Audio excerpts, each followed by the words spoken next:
Municipal కార్మికుల్ని ఆప్కాస్ రద్దు చేసి పర్మనెంట్ చేయాలని, మున్సిపల్ కార్మికులు ఎదుర్కొంటున్న ఇతర సమస్యలు పరిష్కరించే విధంగా ఆంధ్రప్రదేశ్ రాష్ట్ర ప్రభుత్వానికి మనసు మార్చాలని భారత రాజ్యాంగ నిర్మాత డాక్టర్ బిఆర్ అంబేద్కర్ విగ్రహానికి ది గుంటూరు జిల్లా municipal employees and workers union CITU అనుబంధం గుంటూరు మున్సిపల్ కార్పొరేషన్ కమిటీ ఆధ్వర్యంలో వినతి పత్రం అందజేశారు. గుంటూరు లాడ్జిసెంట్ లోని డాక్టర్ బిఆర్ అంబేద్కర్ విగ్రహానికి పూలమాలలు వేసి నివాళులర్పించారు. అనంతరం జిల్లా ప్రధాన కార్యదర్శి బి ముత్యాలరావు మాట్లాడుతూ రాష్ట్ర ప్రభుత్వం ఆప్కాస్ ను రద్దు చేయాలని ఆలోచన చేస్తుందని, ఆప్కాస్ ను రద్దు చేసినట్లయితే కార్మికుల్ని ప్రైవేటు ఏజెన్సీలకు అప్పగించకుండా municipal contract outsourcing, NM మరియు తదితర పర్మనెంట్ కాని కార్మికులు ఉద్యోగులందరినీ పర్మనెంట్ చేయాలని, మున్సిపల్ ఇంజనీరింగ్ కార్మికులకు జీతాలు పెంచాలని గత 17 రోజులుగా సమ్మె సందర్భంగా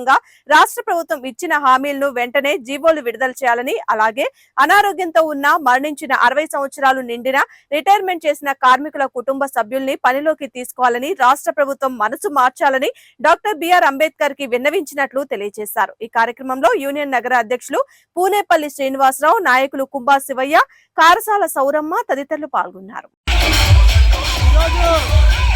డాక్టర్ బిఆర్ అంబేద్కర్ గారి జయంతి సందర్భంగా మున్సిపల్ కార్మికుల